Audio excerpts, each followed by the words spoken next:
BJ the Brave here, welcome back to another Warhammer 40k WARPFORGE tutorial. Now, if you've been watching the other fundamentals videos, you will have heard me talk about the beatdown, etc. And we're going to build on that a little bit today. We're going to talk about what some of the common archetypes in WARPFORGE. So you may have heard terms like aggro decks, or control decks, or sometimes mid-range, combo, tempo. And what the aim of this video today is to really sort of make sense of all that and how does it actually apply in a game of WARPFORGE. Okay, so let's dive right in. The first thing is, the reason why these are called archetypes is that regardless of whether you're playing Orcs or Ultramarines or Necrons, you'll see this kind of style of gameplay, the way in which they win transcends the faction, and indeed, to be honest, it actually transcends just the game itself. This is something that's kind of common in most card games, certainly most collectible card games. So let's jump in and break some of this stuff down. So the first one we've got to talk about is aggro. Now, the focus of the aggro deck really is to prioritize speed and aggression. Obviously in this game we're trying to get our opponent's warlord down to 0 health, and what the aggro deck specializes in is doing that faster than the opponent can do it to them.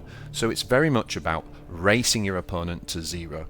They aim at trying to kill the warlord as quick as possible, and to do that they play very cheap units that they can kind of flood the board with early on, and the idea there is to establish a very early board advantage so that they can chip away at their opponent's life total quite quickly before your opponent can actually develop their defenses. Now, obviously, in terms of key cards, when you're playing an aggro deck, what you're really looking for, as we just said, is those low cost attack creatures, you know, with decent damage dealing stats. Really, whether that's melee or range is kind of irrelevant in this game. And then the other thing we're looking for are what we sometimes call burn spells. So these are spells that can do direct damage to our opponent.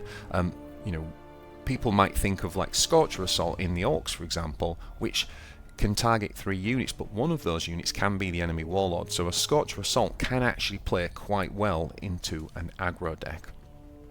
So we're looking for those spells that stratagems, that do direct damage to our enemy face, and often that's because in the late game, as our opponent has started to control our kind of cheap, weaker minions, we might not be able to rebuild a board presence. We might have lost the board control, and that's where we're trying to just end the game with direct damage.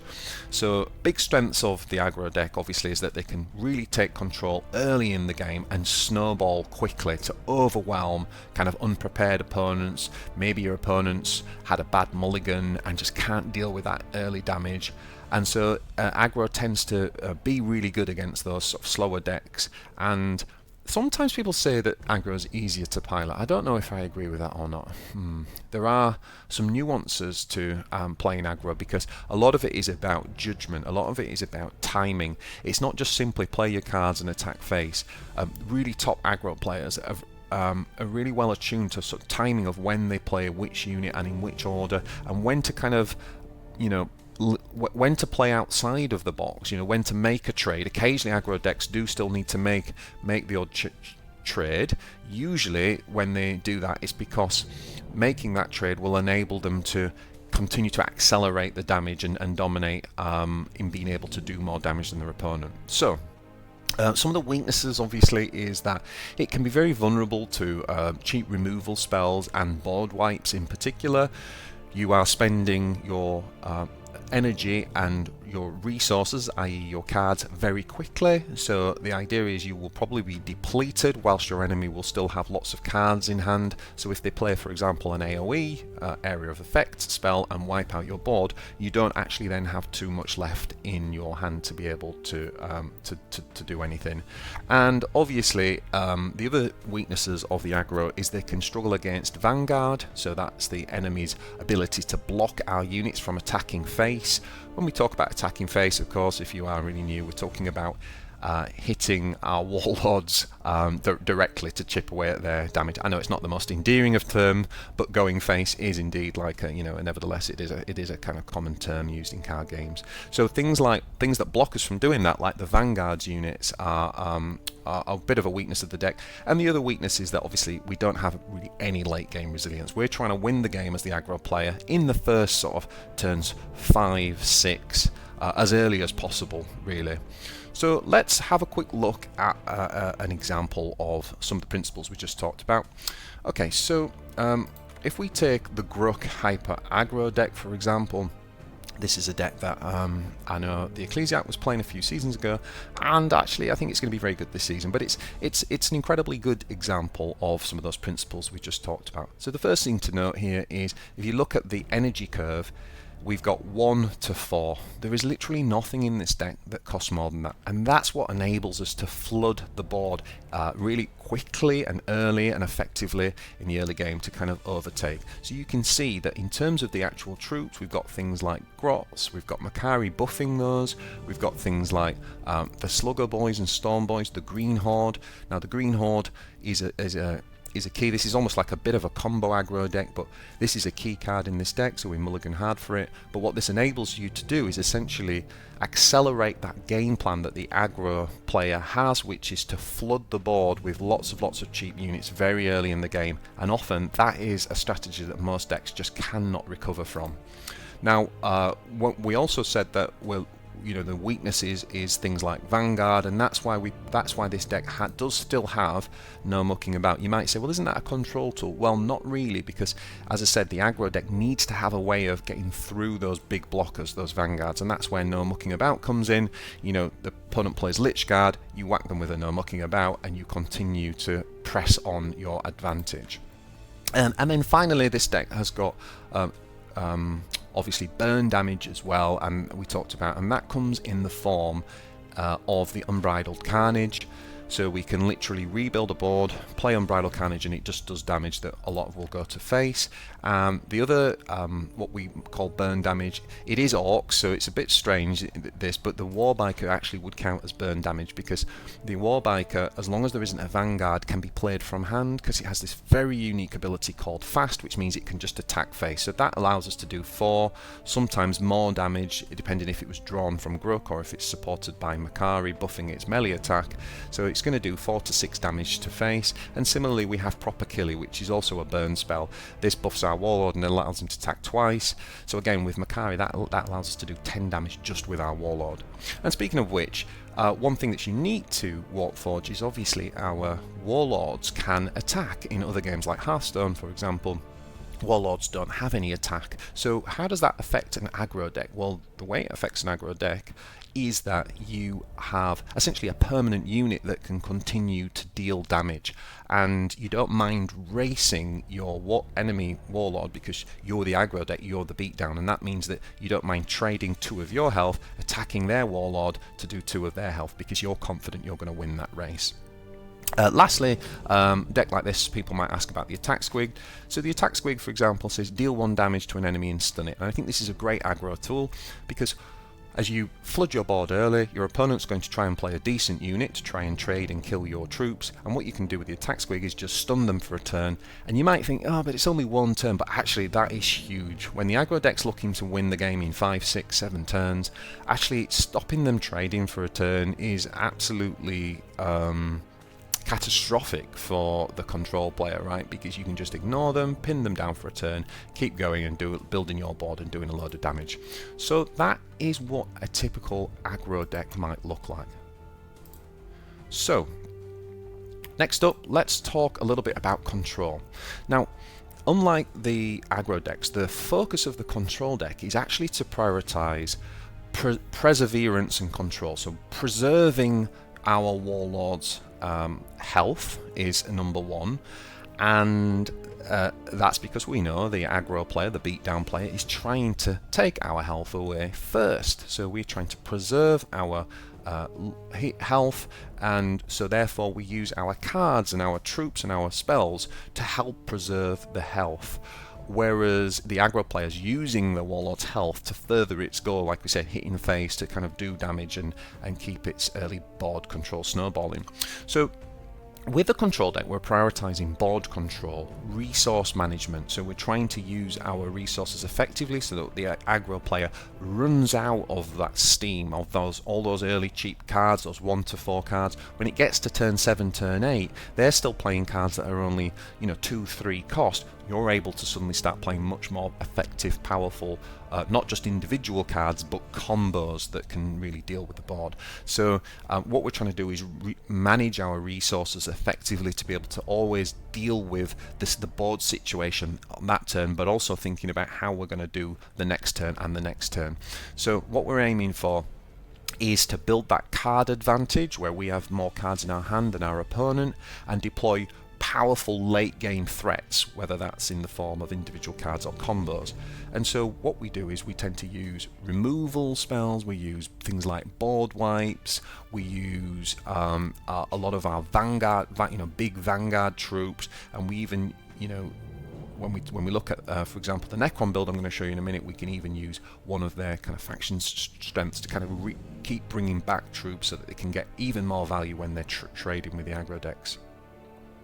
So what we're trying to do is essentially control the board until the opponent runs out of resources, and that's when we call stabilize. When we take over that early board control that the aggro had, we suddenly are in control of the board, and very, very quickly we suddenly flip, and then we become the beatdown and usually end the game with 1 or 2 turns, and that's because we've built such a big board, or we've drawn into a combo or something like that, or our opponent just quits. Sometimes an aggro player will just concede because they realize that the control players turned the corner on them and they can't actually do anything about it. So key cards in a control deck, you're really looking for your efficient removal spells. You're looking for some early game good trading units that you can kind of compete with the aggro units that they put down.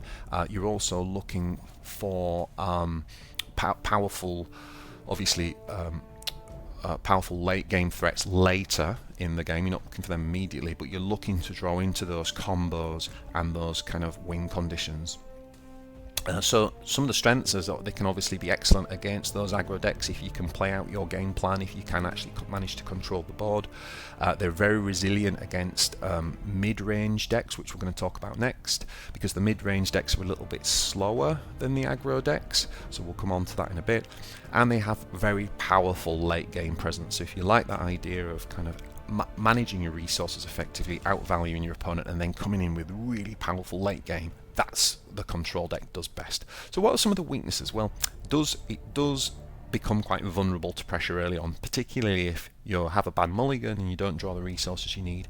You might just get run over, you might just not have the right tools for the job. Control deck's all about having the right tools for the job for that particular board state, and sometimes, this is a card game, there's RNG, there's luck involved, and you just might not have what you need. So that's definitely one of the big weaknesses, and it can be, because of that, a little bit more luck dependent. So sometimes getting good with an aggro deck is seen as like a more effective ladder strategy because it can be a little bit more consistent. So let's have a little look at an example then. So I did say I was going to talk about the Necron build. So if we take a look at this Necron build, you can see that everything that we've got is designed to achieve the control strategy. A lot of our early troops, like the Tombblade, it's got flank, the Destroyer, which has flank. This is all about removing our opponent's early game threats. On top of that, we have things like Extermination Protocol, so very cheap spells that we can quickly remove dangerous threats with. And even into the mid game, then we start to play our Vanguard units that are there to kind of be the speed bumps to slow down the aggro. So we have the Praetorian and of course the Lich Guard, which is one of the better ones in the game for that. We even run things like Conquering Tyrant because that heals our opponent, which again counters that aggro strategy, doesn't it? If they're trying to reduce us to 0 and we're suddenly raising our health back up, then that's a great control tool. And then we have things like our board removal. So remember, we talked about the weakness of the aggro being that AoE, so we have things like the Hexmark Destroyer, which can basically combine with stratagems and kind of clear low to the ground troops. And then we've got the hard removal in the methodical destruction, and then we have that big win con in the Tomb World. So that's where we've been surviving, and then we suddenly take over the board and we flip the switch on them, and we've got this huge board from the Tomb World where we resurrect everything, and then usually the next turn we just win. So there's a good example of the aggro. Lots of AoE in there with things like the Sky of the Soul, and combining that with things like Curse of Pharaon, that allows you to do somewhere like a 6 damage AoE to everything on the board, so very, very effective. So that is the control. So what do we mean then by mid-range? Okay, so the point of a mid-range deck is that it can operate somewhere in between the aggro and control. And I like mid-range decks because what that means is if I'm playing my opponent and I go, oh, my opponent's playing control, that means that the mid-range deck needs to play more like the aggro deck in that matchup, and it has the tools to somewhat do so. Not quite as effective as an aggro, but against a control build, it is more aggro, it is the beatdown. Similarly, if I'm playing as a mid-range deck and I come up against an aggro deck, then I know I can't race the aggro deck, and I have to assume the role of the control player. So the mid-range just offers a degree of flexibility in that it can adapt its style. It's not quite as effective as an aggro deck is at pure aggro, and it's not quite as effective as a control deck at pure control, but it can lean into both. So it presents a nice skill challenge, and it presents the player with that kind of flexibility to be able to adapt to the situation. So as I say, they strike that balance really between early pressure and late game power, so they tend to play, you know, quite efficient, beefy creatures at each of the mana curve. They tend to play more tempo, which means that, you know, making efficient use of your energy. So on turn 4 you spend all 4, on turn 5 you spend all 5, and you know, we're going to show you an example of this where we have a deck that kind of has units at each of those, what's what we call a smooth curve, where we've got units to play at each of the energy levels so that we can be really efficient at doing that. So it tends to have, unlike the aggro that caps at kind of energy 4 troops, this tends to have troops all the way up the curve, or certainly as, you know, higher up the curve, up to maybe sort of 7 or 8, sometimes as high as 10, but they'll have fewer of them, and so it has a nice steady curve. So, you know, what we're looking for here is creatures across the entire mana curve and mana costs or energy costs.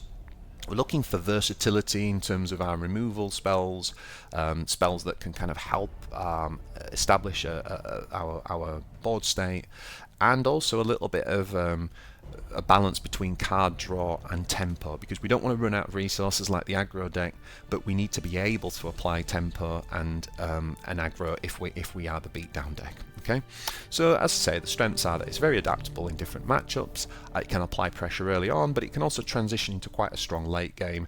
Some of the weaknesses are, obviously, as I said, it's not as explosive as the aggro deck, and it can still be outmaneuvered and outcontrolled by a control deck, which just generally has a better later game and more control tools. So let's dive in and look at an example. For me, some of the examples in WARPFORGE of good mid-range decks right now are the Ultramarines, Chaos, and probably Tyranids. So I'm going to show you an example here, which is my Ultramarine deck, Manius Calgar. So when you think about what we just showed you in the Necron build, the Marines don't have quite as good a late game. You know, there's no Tomb World here. There's no kind of massive board clears like the Necron control have. So we don't quite have the that kind of super strong control element that, for example, Orcs can have or the Necron Imatech builds can have.